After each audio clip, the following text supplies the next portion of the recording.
मैं एक बहुत सुंदर कथा आपको सुनाने जा रहा हूँ। बहुत प्यारी कथा, बहुत सुंदर कथा।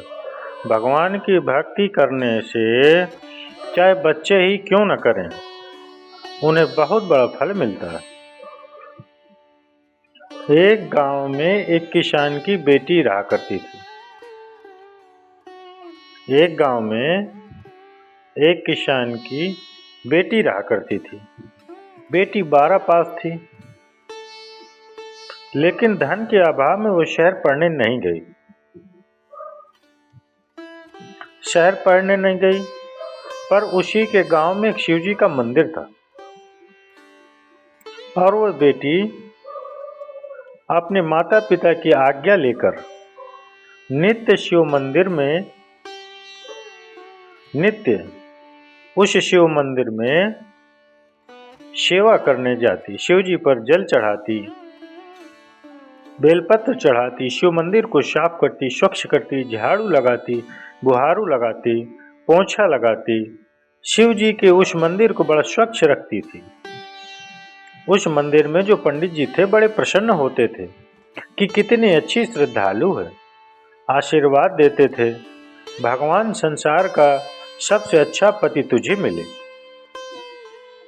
भाई देखो, ब्राह्मण गुरु तो कभी आशीर्वाद देते हैं जब तुम्हें सेवा करते हुए देखेंगे। अब तुम आशीर्वाद मांगने जाओ और तुम कोई सेवा ना करो, देखिए वो खड़े हैं तो फिर वो कहाँ आशीर्वाद हृदय से नहीं निकलेगा।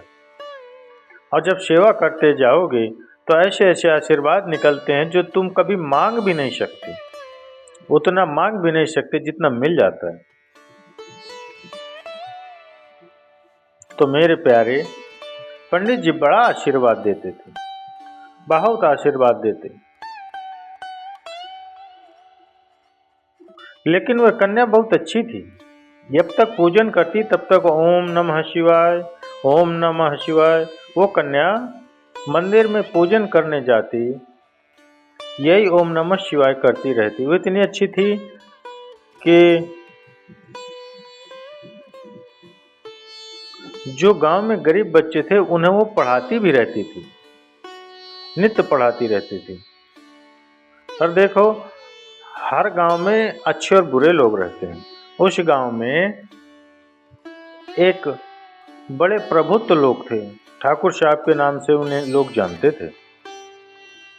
उनके यहाँ पर एक नौकर रहता था। उस नौकर की बुरी दृष्टि उस कन्या पर रहती थी। जब भी वह कहीं आती जाती उसे लोग वो कमेंट करता, उसे उल्टा सीधा बोलता। तो एक दिन उसने उसे कहा कि देख, तू अगर मुझसे बार बार ऐसी बात करेगा तो मैं तेरी शिकायत पिताजी से करूंगी, और पिताजी तेरी शिकायत ठाकुर साहब से करेंगे तो तेरी नौकरी छूट जाएगी। जो कामी व्यक्ति होता है वो किसी से डरता नहीं, इतना अंधा हो जाता है। जैसे कामांध व्यक्ति कहते हैं, हमारे शास्त्र कहते हैं वो कामांध है। जो कामांध जीव होता है वो न तो प्रतिष्ठा का ध्यान रखता है, न मान सम्मान का ध्यान रखता है, वो किन्हीं इन चीजों का ध्यान नहीं रखता। वो तो बस कामांध होकर अपने बुरे कार्यों में, बिरु वैष्णव में लगा ही रहता है। इसलिए वो कहता है मैं किसी से नहीं डरता, करवा ले जो तुझे जो कुछ करवाना हो। उससे नहीं रह गया, उसने एक दिन अपने पिताजी को कहा कि जो ये ठाकुर साहब का जो सेवक है ये हमको बहुत दुख देता है, ये उल्टे सीधे कमेंट करता है। तो उन्होंने कहा, बेटी तू चिंता मत कर, मैं ठाकुर साहब से जाकर इसकी शिकायत करता हूँ। वो शिकायत करने के लिए गए, और ठाकुर साहब तो थोड़े जमींदार थे, लंबे चौड़े, अच्छा खासा वो था। हालांकि वो गांव में मंदिर भी उन्होंने ही बनवाया था, लेकिन उन्होंने अपने सेवक को समझाने की बजाय उल्टा ज्ञान किसान को ही दे दिया। अरे तेरी बेटी जवान है,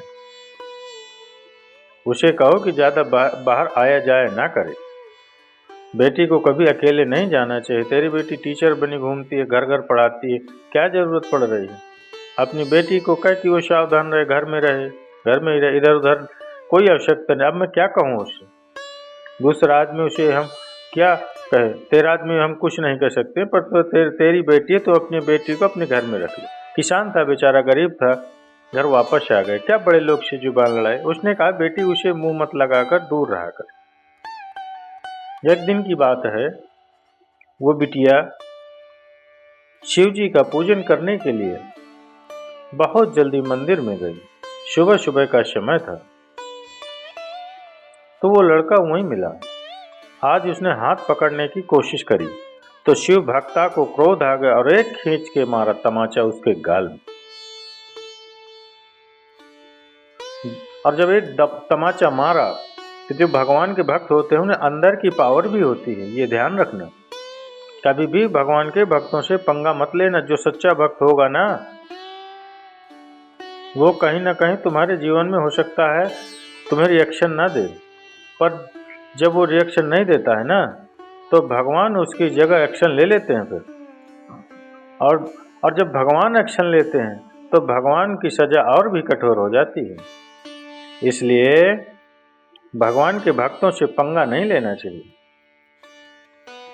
समझाने पर भी वो नहीं समझा, और जब वो नहीं समझा तो एक मारा खींच के उसके गाल पे। पंडित जी ये सब देख रहे थे। पंडित जी ने कहा, बेटा ये दुष्ट बालक है, तू इसके ऐसे दुष्टों के क्या मुंह लगना। बोले, पंडित जी रोज ऐसे ही तंग करता है ये। तूने अच्छा किया, पर ऐसे दुष्ट से विवाद भी तो बुरा है। खल और कांटे से तो बच के ही चलना चाहिए। वो जो है बालिका चली गई, लेकिन उसने कहा कि मैं अब तुझसे बदला लेकर के दिखाऊंगा।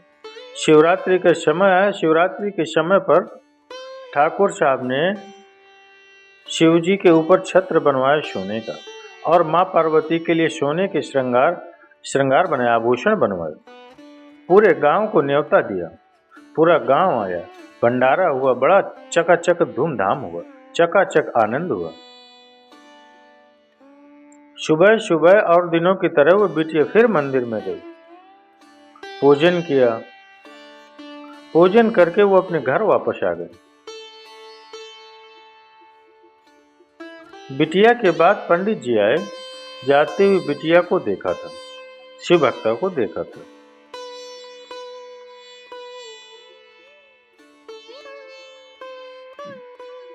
तो पंडित जी जब मंदिर में गए तो पंडित जी ने देखा कि माँ पार्वती के जो सोने के आभूषण थे, वो आभूषण अब नहीं। तो महाराज को बड़ा दुख हुआ। पंडित जी दौड़कर ठाकुर जी के पास गए, ठाकुर साहब को बताया।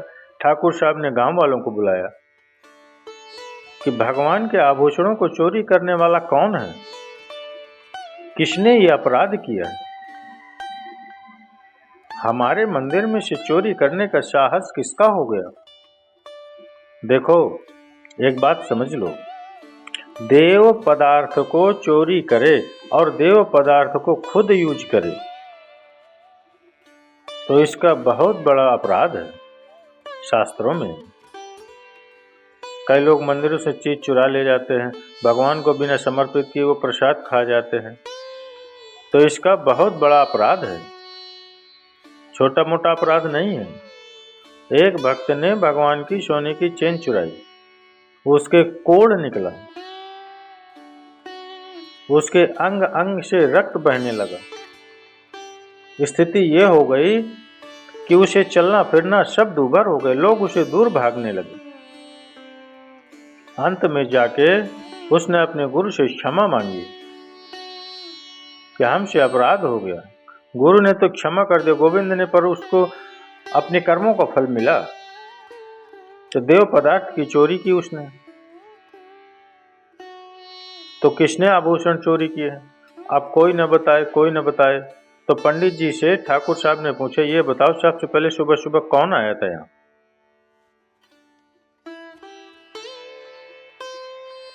बोले, ये बिटिया कोई देखा था सुबह सुबह, वही आई थी, और किसी को तो हमने देखा नहीं यहाँ पर। ये बिटिया ही आई हुई थी, पर ये तो नित्य आती है, ये तो इतनी अच्छी है कि भक्त है। बोले, नहीं नहीं नहीं, देखने में अच्छे हो सकते हैं लेकिन ये गलत काम कर सकते हैं। उस बेटी को संबोधित करके बोला, या तो वो माँ पार्वती के गहने मुझे दे दे, और नहीं तो तुझे घोर सजा दूंगा। बिटिया ने कहा, ठाकुर साहब मैं मर जाऊंगी लेकिन कभी भी अपने भोलेनाथ के साथ ऐसा व्यवहार नहीं करूंगी। वो मेरी माँ है, मैं अपनी माँ के गहने क्यों चुराऊंगी? मैं अपराध कभी नहीं कर सकती, कभी नहीं, कभी भी नहीं कर सकती।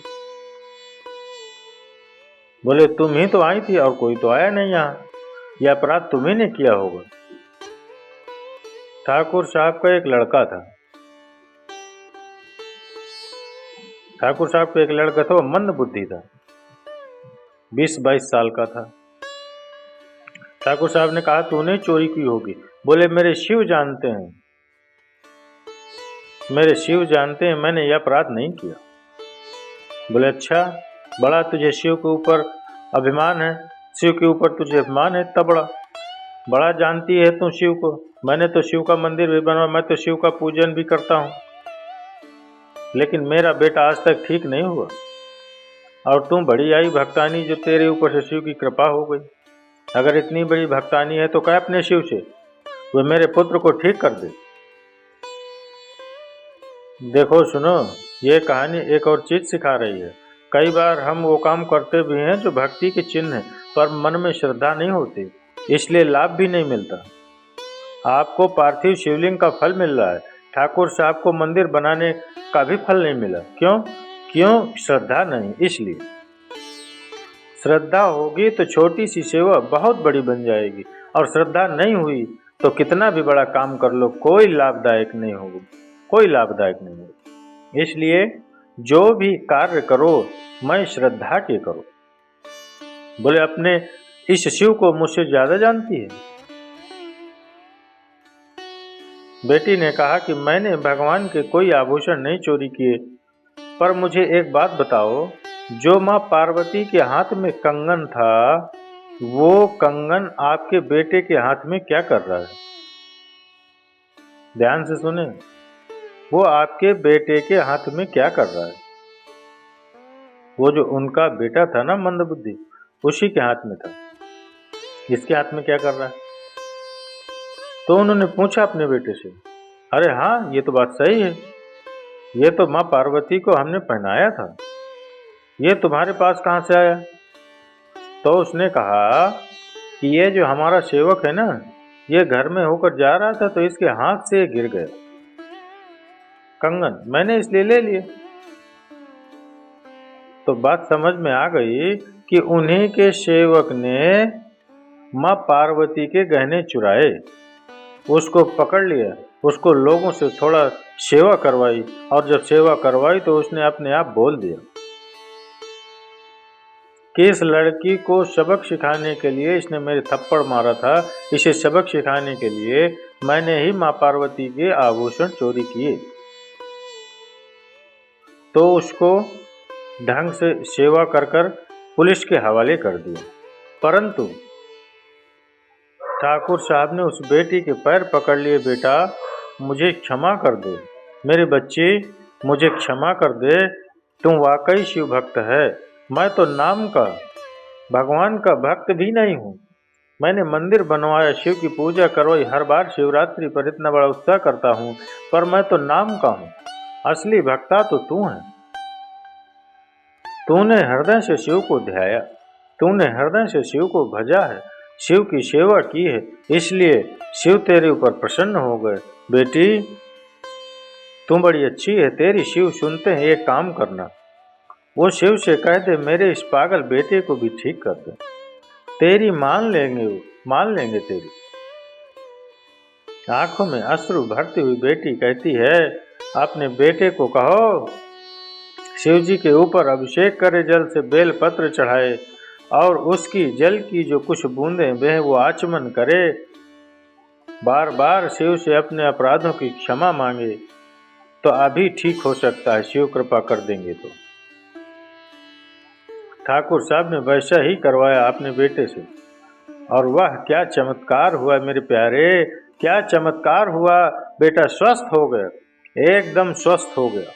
बोले शंकर भगवान की जय। एकदम स्वस्थ हो गया बेटा। और पुत्र ने कहा, पिताजी आप यहाँ क्या कर रहे हैं मंदिर में, पूजा तो मैं कर लूंगा, आप अपना कार्य देख कर आइए। ठाकुर साहब के नैनों में अश्रु बहने लगे। एक किसान की बेटी इतनी बड़ी भक्त है, और जमींदार किस काम का, सोचकर किसान के पैरों में पड़ गया जमींदार और कहने लगे, मैं तुम्हारे लायक नहीं हूँ, पर एक कृपा कर दो, अपनी बेटी मुझे दे दो। मैं अपने बेटे के लिए इसे अपने पास रखूंगा, बेटी बनाकर रखूंगा। इतनी अच्छी बेटी मुझे नहीं प्राप्त होगी। मेरे प्यारे, उस शिव भक्ता को भगवान भोलेनाथ ने सुख भी दिया, परिवार भी दिया और पूरा आनंद कर दिया। उसके जाने से पहले पूरे गांव में सम्मान बढ़ा दिया। ऐसे जो भगवान भोलेनाथ के शिव की भक्ति करते हैं, उन्हें ध्याते हैं, उनकी अर्चना वंदना करते हैं, भूत भावन भोलेनाथ उन्हें अर्थ, धर्म, काम, मोक्ष सब कुछ सहज में प्रदान कर देते हैं। इसलिए आज से हुआ प्रारंभ आपके समस्त मनोरथों को सिद्ध करेगा। मित्रों, आप जो चाहेंगे वो भूत भावन भोलेनाथ आपको वही देंगे, मैं ये कामना करता हूँ मित्रों आप सभी शिव भक्तों, माताओं, बहनों से। तो चलिए मित्रों, अगर ये शिव चर्चा, शिव कथा आप सभी शिव भक्तों को अच्छी लगी तो उसके लिए एक लाइक अवश्य करिएगा और कमेंट्स में हर हर महादेव श्री शिवाय नमस्तुभ्यम अवश्य लिखिए मेरे मित्रों, मेरे प्यारों।